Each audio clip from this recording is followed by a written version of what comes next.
Oke, hari ini kita masuk ke firman Tuhan. Saya ambil dari Lukas 4 ayat 18 sampai 19. So rich. There's a lot of nuggets ya, the truth nuggets. Oke.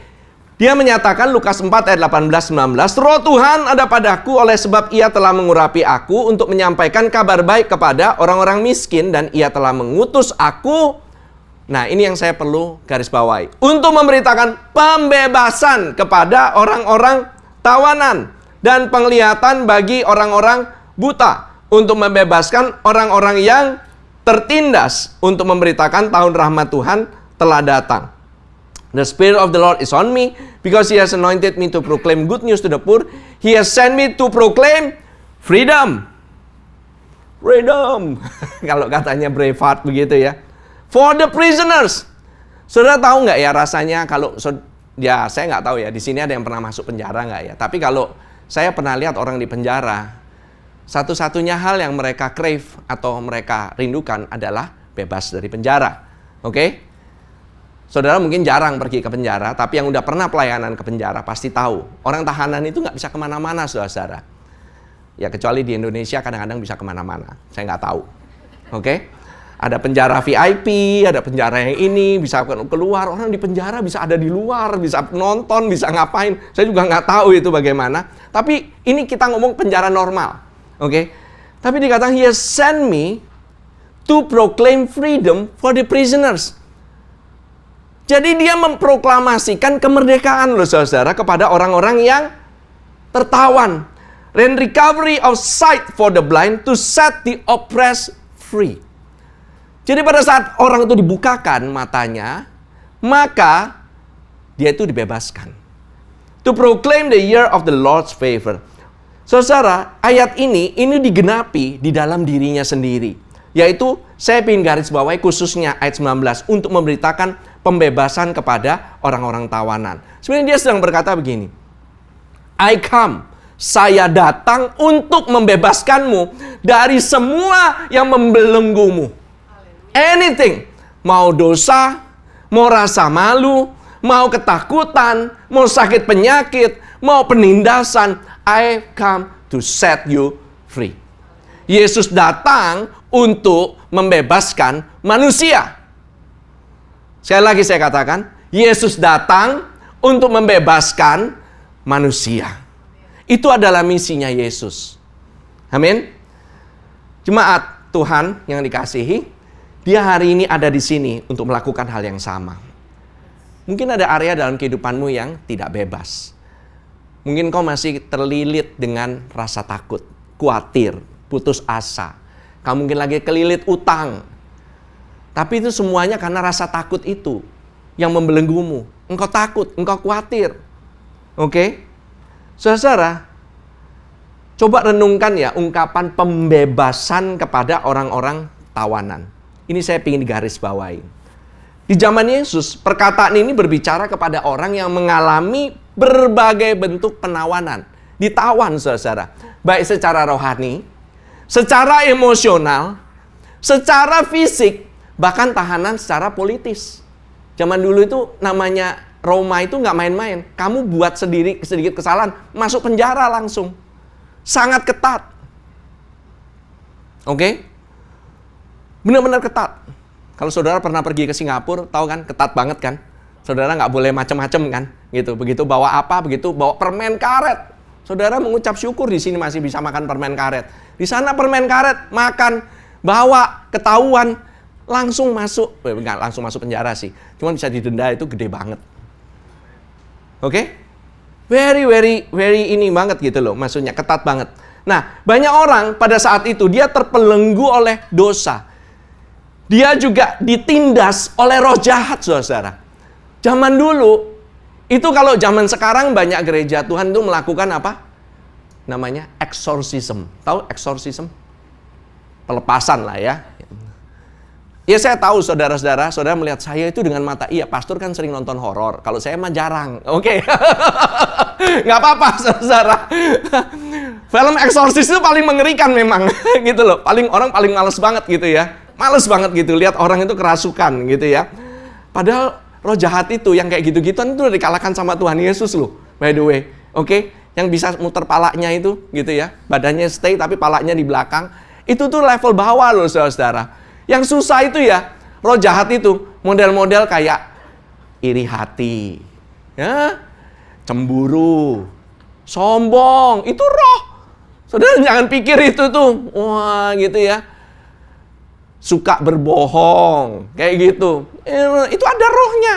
Tapi kita kan, wah kayak gitu, itu bukan roh itu. Kalau yang, wah gitu ya, ada kursi jalan sendiri gitu, yang saudara lihat di Instagram, di Reels yang serem-serem, yang saudara biasa suka langsung cepetin. Nah itu tuh nggak ada, itu levelnya level bawah saudara-saudara, sebenarnya. Cuman kita ini dibohongin sama si iblis. Iblis karena pendusta kan, dia itu pengen bikin kita takut. Oke? Nah saudara, salah satunya yang dibebaskan sama Tuhan Yesus juga perangkap dalam kemiskinan, kekurangan, sakit penyakit. Dan juga pada saat itu mereka dijajah oleh penguasa yang sangat kejam, orang Romawi. Nah, Yesus, dia itu masuk ke dalam realita itu. He goes into that reality. Dia masuk ke dalam realitas itu. Dan dia dengan beraninya, dia bilang, I've come to set the captives free. Membebaskan orang. Orang Roma, kalau orang politis, tahanan politis, kamu main ngomong aja, ini akan dibebaskan. Pasti dikira ini pemberontak satu nih. Ya dong, orang pada takut semuanya. Tapi, saudara harus digarisbawahi kata kemerdekaan di sana. Kemerdekaan atau pembebasan itu adalah kata yang saudara, saya mau satu aja saudara ingat, nggak usah ingat banyak hal mengenai bahasa Yunani, yaitu namanya aphesis, A-P-H-E-S-I-S. Sorry, saya lupa. Nanti minggu depan mungkin saya bisa tuliskan lagi. Aphesis. Kata aphesis itu kita mau pelajari sekarang lebih dalam lagi. Saudara harus ketahui bahwa kebebasan yang diberikan oleh Kristus itu bersifatnya itu menyeluruh. Nggak cuma satu bagian. Kebebasan dari dosa, kebebasan dari penindasan, dan kebebasan dari sakit penyakit, saudara. Even from disease. Yesus mau kasih kebebasan. Karena apa? Zaman dulu belum banyak ditemukan obat-obatan. Kalau orang sakit, itu bisa lama banget. Saudara, ya hati Yesus waktu itu, dan sampai sekarang, dia rindu untuk melepaskan setiap orang yang terpenjara. Oke? Dialah pembebas agung kita. Hati Yesus dari dulu sampai sekarang itu rindu untuk melepaskan setiap orang yang terpenjara. Saya katakan sekali lagi bahwa hati Yesus dari dulu bahkan sampai sekarang rindu untuk melepaskan setiap orang yang terpenjara. Nah, kata pembebasan di sini yaitu kata aphesis ini maknanya luas banget ternyata dan luar biasa sekali. Karena kata aphesis itu muncul ternyata berkali-kali di dalam Perjanjian Baru. Tahu nggak kata aphesis itu juga diterjemahkan sebagai apa? Pengampunan. Wow. We never thought bahwa kata aphesis adalah kata pengampunan atau pemulihan atau melepaskan beban. Oke? Saudara, secara harafiah arti kata aphesis itu melepaskan, pelepasan atau mengirimkan pergi. Saudara mikir nggak? Berarti ini orang benar-benar dalam penjara dilepaskan. Seperti orang yang dalam penjara dilepaskan. Dalam konteksnya Yahudi, dari Perjanjian Lama, ini gambarannya kayak apa? Tahun Yobel. Pada saat tahun Yobel, itu adalah tahun pembebasan. Di mana budak itu harus dilepaskan, saudara.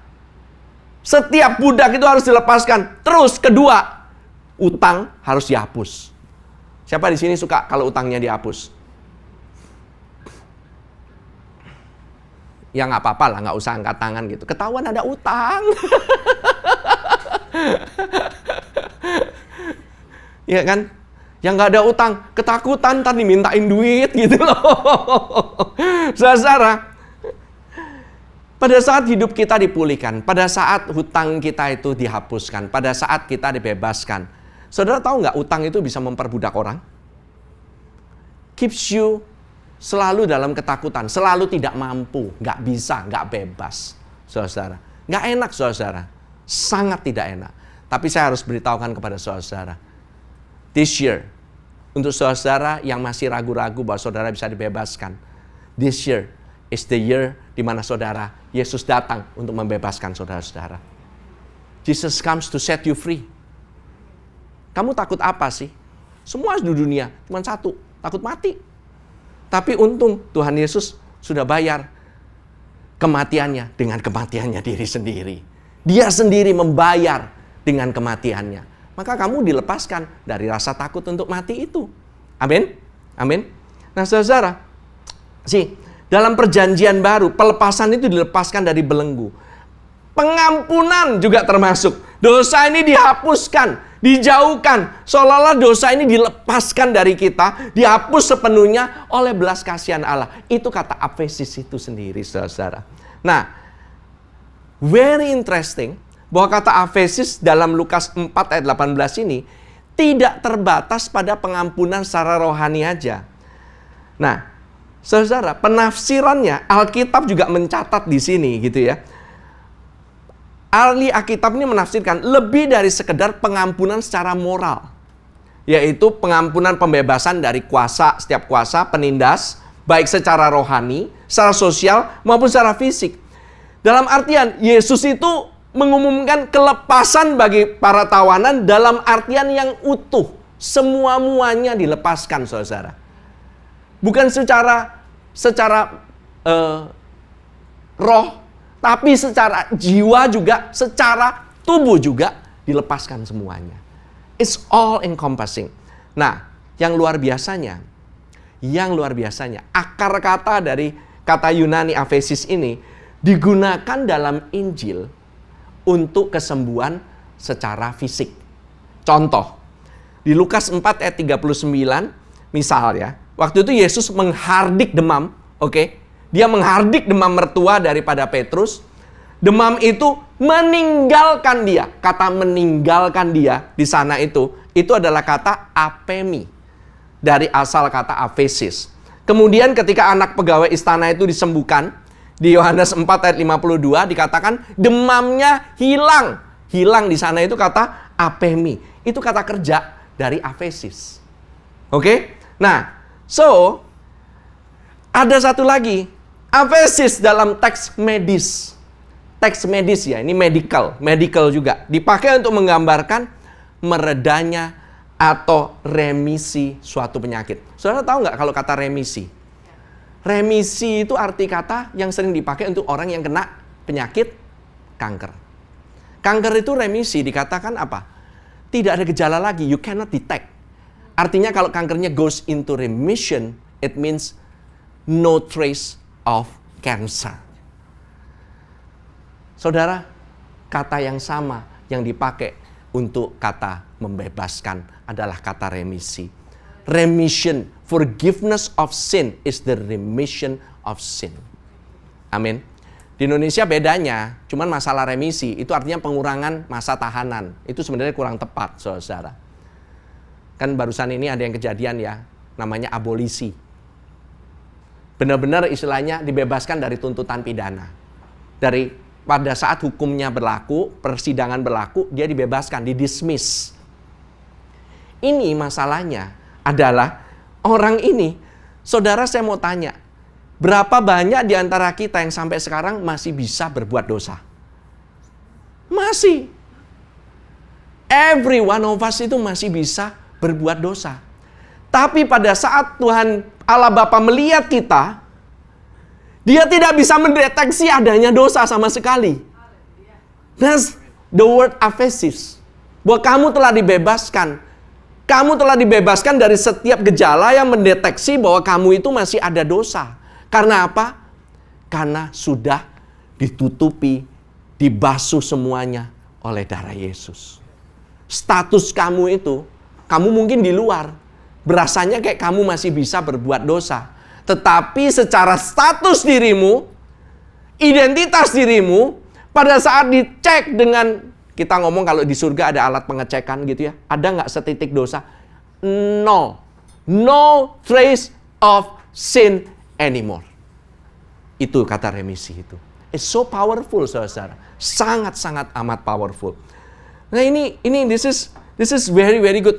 Nah, Yesus itu berkata, pembebasan bagi orang-orang tawanan.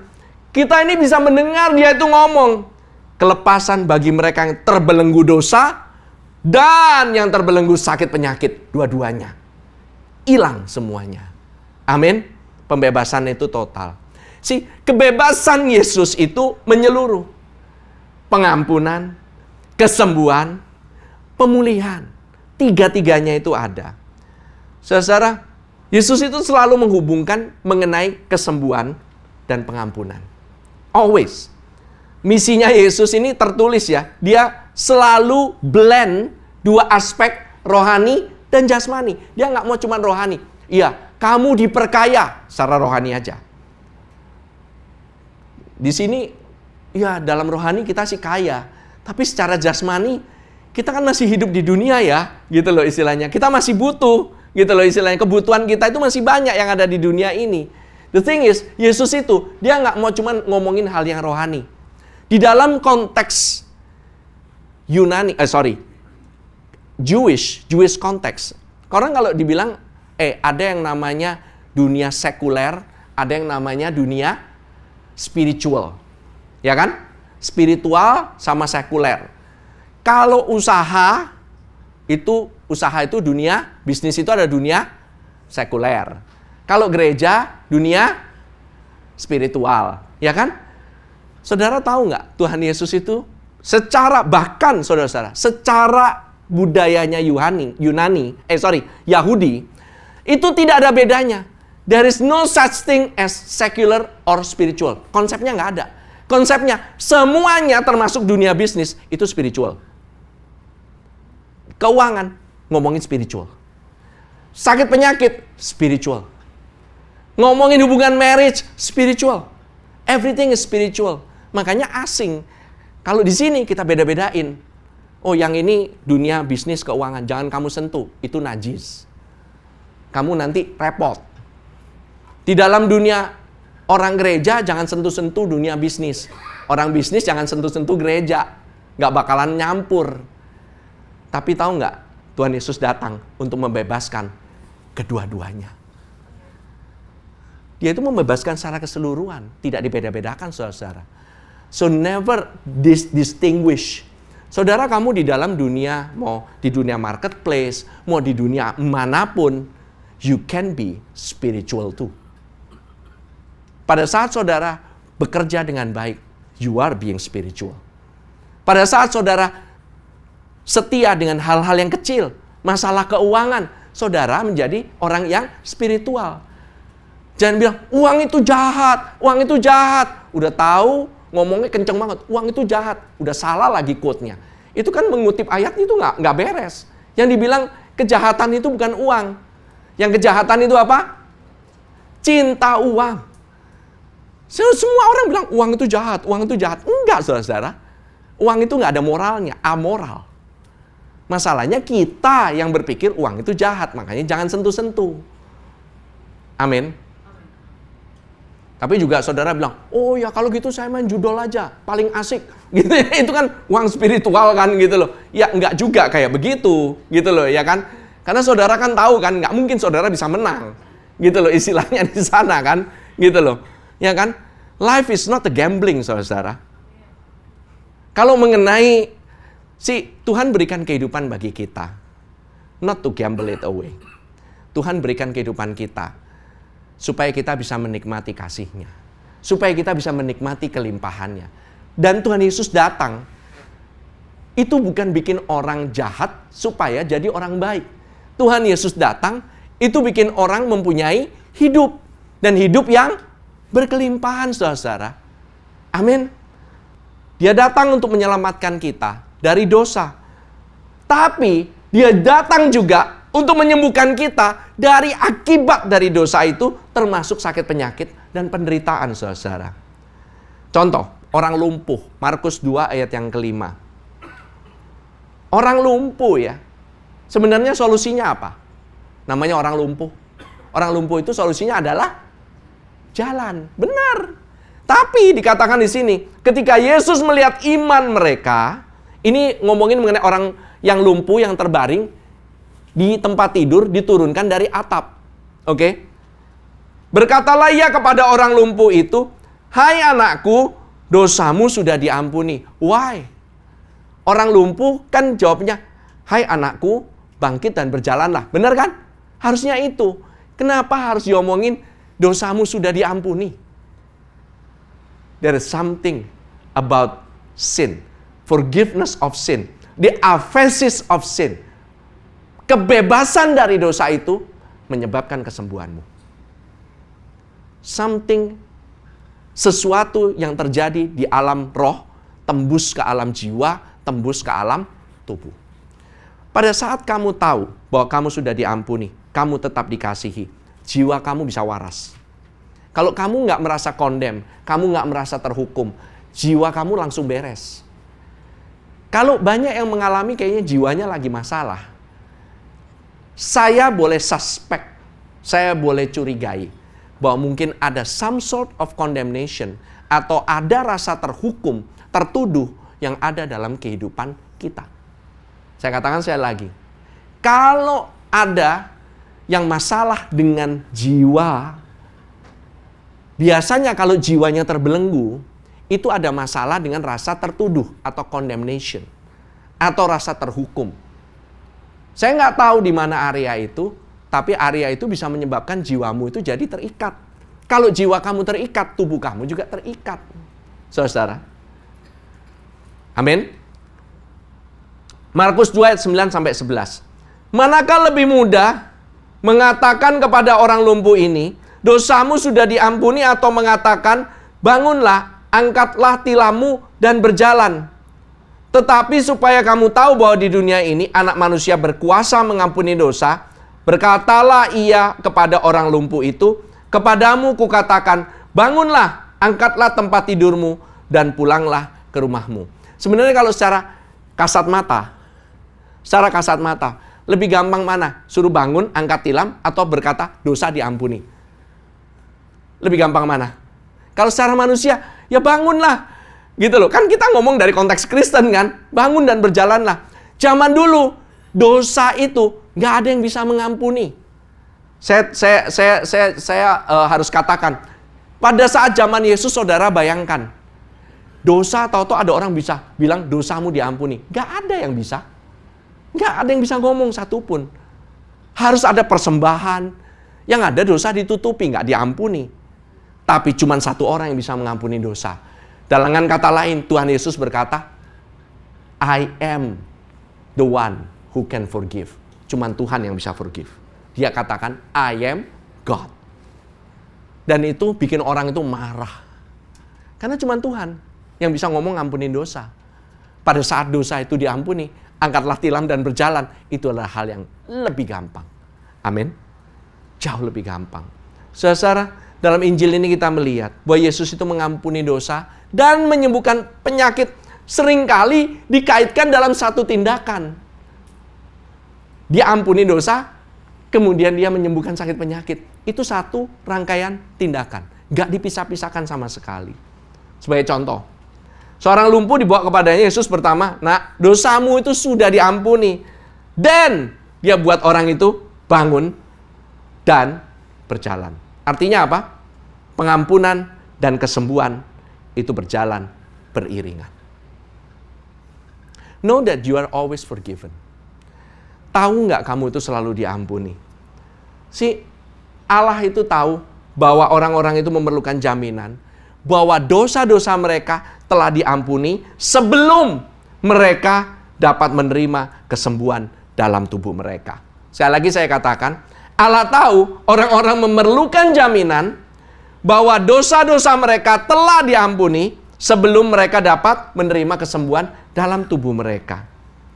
Mazmur 103 ayat yang ketiga katakan, Dia yang mengampuni segala kesalahanmu dan menyembuhkan segala penyakitmu.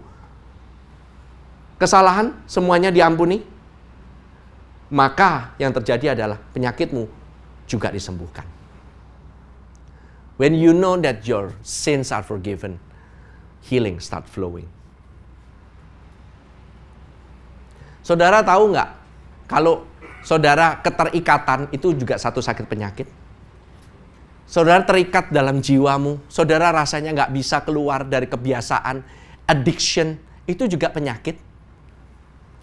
Kalau saudara tahu saudara diampuni, maka your addiction will be gone.